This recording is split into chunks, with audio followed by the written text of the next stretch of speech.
Se trata de Silvia Saravia, coordinadora nacional de Barrios de Pie. Participa en el movimiento desde los 17 años y fue directora de Educación Social y Popular.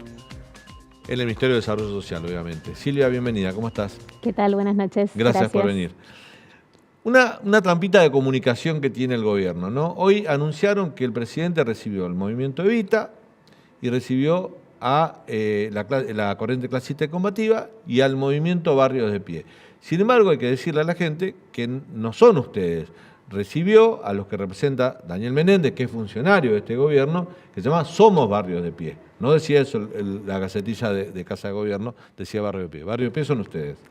Bueno, eso es una cuestión que hace bastante tiempo que venimos planteando, de que hay un sector que hace mucho tiempo se fue de nuestra organización, ya va a ser 4 años, y que, bueno, que en realidad usurpa un nombre que entendemos que lo usurpa porque es un nombre que tiene mucha trayectoria. Cumplimos 20 años el año pasado de organización territorial, de organización popular, y bueno, y evidentemente es un nombre que les sirve para decir que tienen esa pata dentro del gobierno, que bueno, que no es así. Hoy la reunión del presidente fue con las organizaciones oficialistas que tienen funcionarios en el gobierno, o sea, forman parte del gobierno. Podría haber sido una reunión de gabinete. Claro, porque forman parte del gobierno. Recordemos que el movimiento Evita. Pero no solo forman parte del gobierno, tienen funcionarios en el gobierno, ¿no? Digamos eso porque en realidad, insisto, podría haber sido una reunión de gabinete.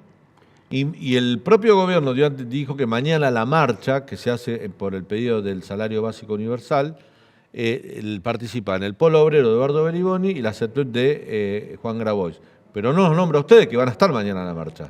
Bueno, en realidad mañana hay 2 actividades diferentes. Una es la de la UTEP, ¿sí? Que es donde está el movimiento Evita y donde está también Grabois, que se hace frente al Congreso. Tiene la idea de impulsar una serie de leyes, sería bueno ver qué es lo que ellos plantean al respecto. Y después está la movilización de la unidad piquetera. La unidad piquetera la conformamos más de 40 organizaciones, donde estamos desde el Polo Obrero y el Frente de Lucha Piquetero hasta el MST, la Coordinadora por el Cambio Social, y nosotros que somos Barrios de Pie, Libres del Sur. Entonces, ¿qué van a pedir en esa marcha? Bueno, ahí esto viene como parte de un plan de lucha, no es la primera movilización que hacemos.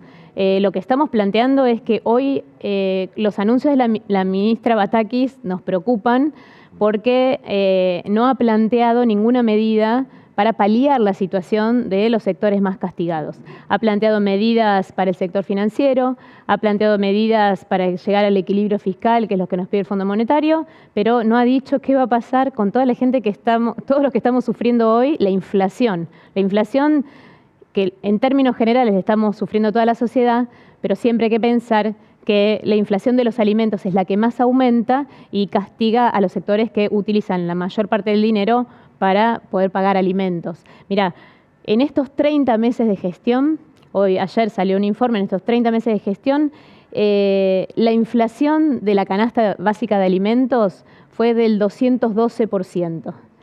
Los aumentos de la jubilación mínima, del salario mínimo vital y móvil, de la asignación universal, fueron solamente un 80% menos, ¿sí? O sea, evidentemente ahí tenés una distancia muy fuerte y lo que muestra es una puja, hay una discusión con quién se queda con esas ganancias y evidentemente los que estamos perdiendo somos los de abajo, ¿no? Silvia, vos sabés que no lo dijo Silvina Batakis, pero ya lo había dicho la vocera del presidente, que no es momento, que en el gobierno no piensan otorgar el salario básico universal, que es algo que están pidiendo distintas organizaciones sociales. Ese es un punto en cuestión que hace que la demanda... Por ejemplo, Juan Grabois dijo ayer en una entrevista, estoy a esto de irme al Frente de Todos. O sea, en general tenían un compromiso de parte del Frente de Todos. De hecho, el salario básico universal fue pedido por legisladores del Frente de Todos. El otro día, en la última sesión de la Cámara de Diputados, todos tenían un cartel que decía por un salario básico universal en su banca. Legisladores del oficialismo, pero el Poder Ejecutivo de ese mismo oficialismo dijo que no lo van a otorgar. Bueno, el salario básico universal es un debate interesante, digo, porque incluso hasta la propia Batakis dijo, se está discutiendo en todo el mundo, pero lo que nosotros decimos es que ahora estamos en una situación de muchísima emergencia. Hace 3 meses atrás el gobierno anunció un bono para jubilados y jubiladas que cobran hasta 2 jubilaciones mínimas, a trabajadores no registrados, a desocupados. Eso llegó a 13 millones de personas. Pensemos que el IFE en plena pandemia llegó a 9 millones, esta vez llegó a 13 millones. La situación hoy está peor que hace 3 meses atrás. Entonces, lo que nosotros vamos a plantear mañana, Batakis, es que se vuelva a pagar ese bono. Por lo menos estos 2 meses. ¿Cuánto era ese bono? Mira, fue de 18.000 pesos, o sea, en 2 cuotas para los trabajadores y trabajadoras no registrados y los desocupados. Y fue de 9.000 por única vez para los jubilados y jubiladas. Nosotros decimos que tiene que ser ahora de 20.000 y que tiene que pagarse 2 meses a los jubilados y jubiladas también. Porque evidentemente la situación está peor. No estamos mejor. Y si hace 3 meses atrás dijeron vamos a pagar este bono para paliar la situación, bueno, evidentemente hay que repetir por lo menos ese bono.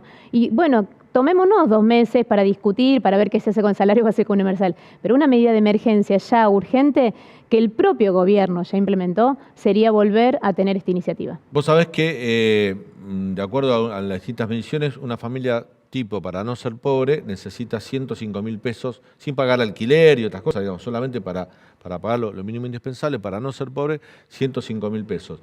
Y para no ser indigente, casi 50.000 pesos.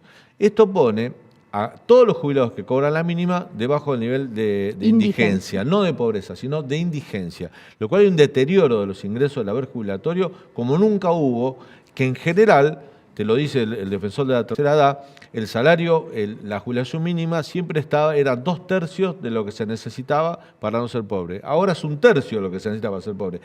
Hay una pérdida impresionante del poder adquisitivo de los jubilados. Eso tenés por un lado. Tenés muchos trabajadores formales, no estamos hablando de gente que recibe ayuda formal, que trabaja en el sistema formal de trabajo, que paga aportes, que cobra aguinaldo, que cobra menos de 105.000 pesos, por lo tanto sigue estando debajo de la línea de pobreza siendo trabajador formal. Que muchos de esos trabajadores y sus familias siguen asistiendo a comedores comunitarios, porque no les alcanza el dinero para comprar. Todo esto fue producto de la inflación que nos viene castigando y que es una fábrica de hacer pobre y de aniquilar nuestros ingresos. Así es. El gobierno te dice, tenés razón, ahora si yo sigo emitiendo dinero para pagar bonos, para pagar todos los reclamos, para poner plata en el bolsillo de la gente, la inflación va a seguir comiéndose lo poco que ganamos. Bueno, pero a ver, ¿cómo está teniendo la inflación hoy? O sea, ¿cómo estamos teniendo estos índices de inflación? Una parte, tenemos empresas, ¿sí?, que producen alimentos que durante toda la pandemia ganaron, y ganaron mucho, mientras todo el resto de la sociedad veníamos perdiendo. ¿Cómo cuáles? Y como Arcor, por ejemplo, ¿no? Las empresas productoras de alimentos. ¿Por qué ganaron durante la pandemia? ¿Por qué ganaron? Y porque nadie podía dejar de comprar alimentos. Era fundamental seguir comprando alimentos. Evidentemente ellos, estos números de datos de inflación de los alimentos que yo te planteaba antes, tiene que ver... Perdón, en el 2020 la economía cayó 10 puntos a niveles históricos. Nunca la economía había caído tanto. Y es cierto que la gente seguía consumiendo alimentos, pero es cierto que también se comercializó menos, porque la gente consumía menos porque tenía menos ingresos también. Bueno, la caída de la economía fue fuerte. Ahí está el tema de inflación, ¿no? O sea, tienen de rehenes. Hay un sector monopólico, hay un modelo de distribución, de comercialización que está en pocas manos, que puede condicionar los precios. Y en nuestro país hay una ley que está vigente, ¿sí?, que es la ley de abastecimiento, que debiera regular esto, porque en realidad estamos hablando de comida. No estamos hablando de bienes suntuosos, estamos hablando de alimentos. Entonces, nosotros como país productor de alimentos debiéramos garantizar que las 44 millones de personas pudiéramos alimentarnos correctamente. ¿Esto se da solamente desde los grandes productores? No, porque evidentemente los grandes productores piensan en los alimentos como commodities, o sea, como para exportar. Si son granos de soja, bueno, son granos de soja, no importa si eso alimenta chanchos o personas, pero bueno, evidentemente tenemos un problema de regulación por parte del Estado respecto de eso y de discusión con las empresas. Hay que establecer una discusión con las empresas y decirle, bueno, no pueden estar vendiendo al exterior a determinado precio y acá intentar seguir subiendo o desabasteciendo. O sea, yo fui al súper el otro día, precios cuidados, no había nada de aceite, por ejemplo. Y empiezan a faltar marcas también. Empiezan a faltar. Pero mira, incluso durante toda la pandemia, al gobierno, a desarrollo social, las empresas no le vendieron aceite. O sea que lo que tiene que abastecer el gobierno a comedores y merenderos, el aceite no llegó nunca. En toda esta gestión, ya vamos 30 meses, bueno, no llegó nunca el aceite. Pero hay una demanda, esto no lo dice solo Barrio Espí, sino otras organizaciones sociales, que en los comedores y los merenderos está llegando la mitad de los insumos que deberían llegar a esta altura del año. Así es, porque ya estamos en el mes 7. y se están recién entregando la tercera tanda de alimentos. O sea, evidentemente, si se tenían que entregar una vez por mes y se están entregando una vez cada 2 meses, estás entregando marzo. Estás entregando la mitad de lo que corresponde. Claro. Bueno, ese es parte también de los reclamos que constantemente, hoy a la mañana volví a mandar mensajes, ustedes se comprometieron a que iban a reponer esto, eso no sigue sin suceder. Si no es porque se contagiaron de COVID, es porque hay problema con el gasoil, y si no es porque hay problema con el gasoil, es porque las empresas no se prenden a las licitaciones. Y entonces, bueno, siempre hay un pero el tema es que no se resuelve. Y nosotros en los comedores tenemos que seguir cocinando. A ver, cuando alguien pone un comedor, el día que no cocinás y decías que ibas a cocinar, te golpean la puerta, claro, y te dicen, ¿por qué no vas a cocinar? Y se te ponen a llorar. Entonces, esa es la situación en la que estamos. Y hoy, como vos decías antes, aún quien tiene un trabajo, aún quien tiene una changa, no llega a fin de mes. Y entonces, utiliza esa parte de dinero y después va al comedor, porque es su complemento. Claro. Silvia, te saco del tema de los reclamos que quedaron claros de parte del movimiento Barrio de Pie, como el de otros sectores, movimientos sociales. No ser kirchnerista, porque ustedes son, Barrio de Pie no son una agrupación, movimiento social que forma parte del gobierno, ni del Frente de Todos, ni del kirchnerismo. ¿Son discriminados ustedes, por ejemplo, en las auditorías? Que tanto se habla que el Ministerio de Desarrollo Social audita el dinero, o los planes, o la ayuda social que se terceriza a través de las organizaciones sociales. ¿A ustedes los auditan más que a las que forman parte del gobierno? Mira, a nosotros nos llamó mucho la atención cuando Cristina dijo que los planes no los podían ser tercerizados. No, que están tercerizados, sí, que el Estado no tiene ningún rol. A ver, a nosotros nos vienen a ver dónde trabajamos, en qué gastamos, qué compramos, o sea, absolutamente todo, las cuentas, o sea, hay un montón de controles. Pero hacen lo mismo con el movimiento Evita, por ejemplo. Y bueno, ahí está el punto, con el movimiento Evita, con la Cámpora también, claro, ¿no? Diría yo, ya que Cristina planteó eso, naturalizando que no hay controles, digo, porque realmente fue un sincericidio en un punto, naturaliza que no hay controles de los recursos del Estado. Bueno, no sé, será como ella piensa que se maneja y se debe manejar, pero realmente a las organizaciones opositoras... ¿No te parece curioso que Cristina, no, claro, que fue la que impulsó que las organizaciones sociales manejaran parte de la ayuda social, hoy le quiere quitar la ayuda social que manejan algunos planes, como potenciar trabajo que manejan algunas organizaciones sociales, para que la manejen los intendentes y los punteros peronistas? Da más la impresión de que es una decisión de conveniencia política para ella, porque yo te digo la verdad, Silvia, a mí me gusta que el Estado asista directamente a la gente, ¿no? Ahora, si vos me decís, lo va a manejar los planes sociales, potenciar trabaja Fernando Espinosa o Barrios de Pie, prefiero que lo manejen ustedes. Yo no confío en algunos intendentes varones del conurbano. Mirá, las declaraciones de Cristina son de total oportunismo electoral. ¿Y por qué digo esto? Cuando se creó la Argentina Trabaja, durante su gobierno... Sí, era otro discurso. Primero era otro discurso, pero, a ver, ahí lo manejaba el movimiento Evita y lo manejaba los municipios y las gobernaciones oficialistas. Nosotros somos una organización nacional, entonces ponele, había Argentina Trabaja en Tucumán y no había en Misiones, suponete, digo, para dar un ejemplo, digamos, de cómo era la situación. En los lugares donde era oficialista, esos intendentes o gobernadores tenían en la Argentina Trabaja, donde eras opositor, no. Los habitantes del suelo argentino estamos en todas las provincias. Bueno, nosotros le hicimos varios acampes. Yo el otro día buscaba a Alicia Kirchner, ¿no? Y a Cristina, que era en ese momento la que anunciaba estas cosas, que decía que la Argentina Trabaja era para paliar las dificultades de creación de puestos de trabajo del sector privado. Por eso decimos que, bueno, que acomode el discurso según como le conviene, porque en ese momento lo acomodó de esa manera. Ahora lo acomoda así, nosotros creemos, porque efectivamente nosotros observamos que en la última elección hay mucha gente, y sobre todo en el conurbano, que ya no le cree más.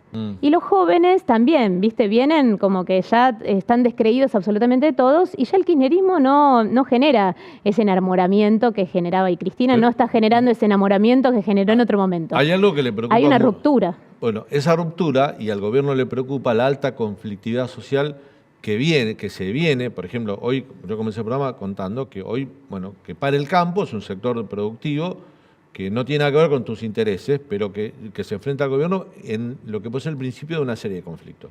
La CGT dice que va a ser una marcha en agosto. La CTA dice que si en una semana no responden, va a haber marchas y paros. Los movimientos sociales, vos tenés trabajo de campo, de territorio, conocés el clima social. ¿Podemos enfrentarnos a un agosto con alta conflictividad social? Sí, seguramente. O sea, el punto es Digo, con El cortes de camino, ruta, sí. digo, evitando, uno no quiere, por favor, volver a los saqueos, ese tipo de cosas, pero da la impresión que la inflación es tan alta, el poder adquisitivo es tan bajo, que ya no...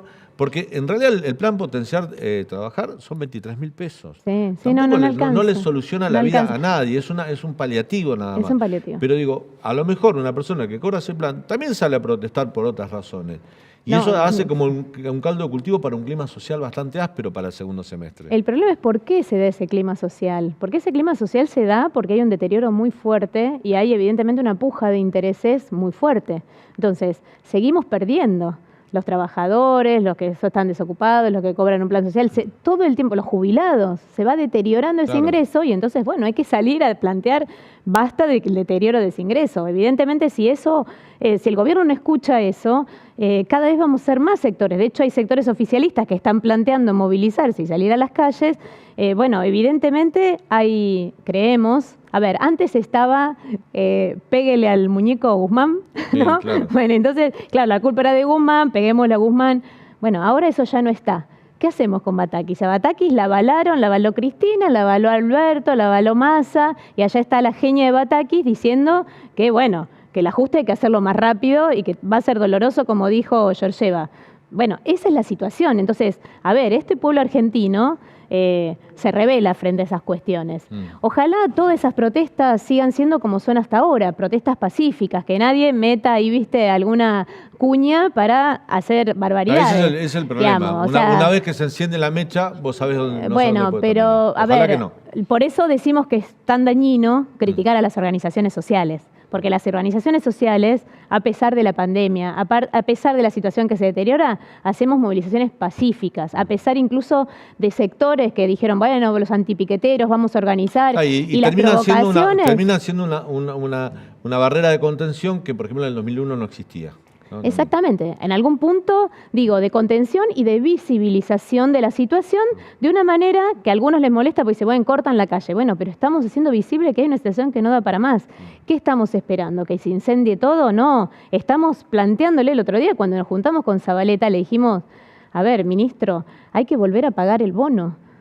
Y nos dijo, lo voy a llevar al gabinete, ¿no? O sea, evidentemente, los que tienen territorio se dan cuenta de la situación social y me imagino que afortunadamente puertas adentro deben estar discutiendo, pero nos parece que realmente hay que discutir otras cuestiones porque la situación está muy mal. No es que, a ver, ese discurso de que estamos creciendo, bueno, estaremos creciendo a niveles macroeconómicos, pero evidentemente la teoría del derrame se estaría comprobando que si no interviene el Estado, no derrama. No funciona.